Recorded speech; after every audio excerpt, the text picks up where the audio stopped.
क्या करते हो दादा, इतना काम किया आपके साथ, एक बार डायरेक्टर सर से मिलने दो ना, काम की बहुत ज़रूरत है। रमेश तुझे समझता नहीं है, अरे ऐसे नहीं मिल सकते। 2 मिनट बस, 2 मिनट। अरे उनका ड्रेस लेके जाओ ना। चलो यहाँ से, चलो। ये हाथ कैसे लगाया? जब काम था ये आगे पीछे भागता था, अब धक्का मारता है। रमेश गुंडागर्दी मत कर, जा यहाँ से। हाँ जा रहा है, आज काम नहीं है ना, अपना टाइम भी आएगा, देखना सबको देखेगा मैं। बाप रे बाप, कितना गुस्सा। और नहीं तो क्या, ये अपनी इंडस्ट्री है, इनके साथ इतना काम किया मैंने, आज काम नहीं तो रंग दिखा रहे साले। चाय पिएगा? ये ले।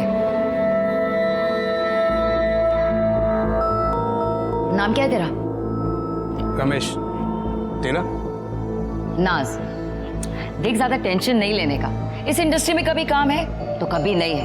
एक्टिंग मेरा पैशन है, सब कुछ छूट गया इसके चक्कर में। अपना नंबर दे, कहीं भी कुछ होएगा तो मैं तेरे को बताऊं, पक्का। ये कौन? पूनम है। एकदम हीरो लग रहे हो। हाँ तुझे तो मैं हमेशा हीरो लगता हूँ। अरे देख फोन है। हाँ नाज बोल। अच्छा सुन, तेरे को ना एक एड्रेस भेज रही हूँ, कल 3 बजे ऑडिशन पे पहुंच जाना और अच्छे से करना।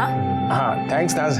हाँ सुन ना नाज, मैं बाद में फोन करता हूँ। हाँ चल भाई, ऑल द बेस्ट। ठीक है, ओके थैंक्स। खुशी तो देखो, नाज का फोन आते ही मुझे शैतान क्या बोला, क्या बोला तुम?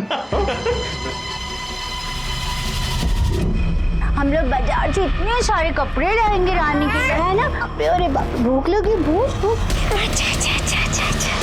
नहीं।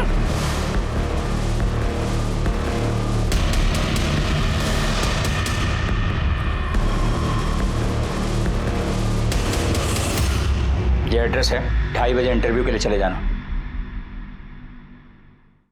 पापा मैंने आपको पहले भी कहा कि मुझे प्यून की नौकरी नहीं करनी है।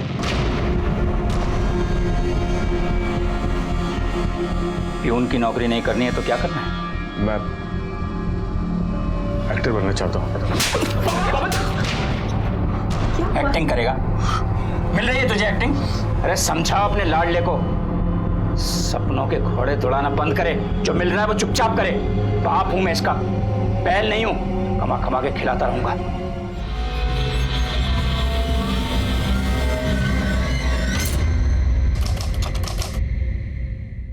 संभल के। पक गया हूं मैं, कुछ भी अच्छा नहीं हो रहा। तू कितना पागल है ना, कितनी टेंशन लेता है तू। वो तूने सुना नहीं, टेंशन लेने का नहीं बॉस देने का, समझा? तू हमेशा मुझे एनकरेज करती है, इसीलिए मुझे तू अच्छी लगती है बहुत। क्या कह रहा है तू? यही कि मैं तुझसे प्यार करता हूँ। ना मत बोलना नाज। अरे नाज मैडम, आपका शॉट रेडी है, सर बुला रहे जल्दी। हाँ आ रही हूँ, आती हूँ।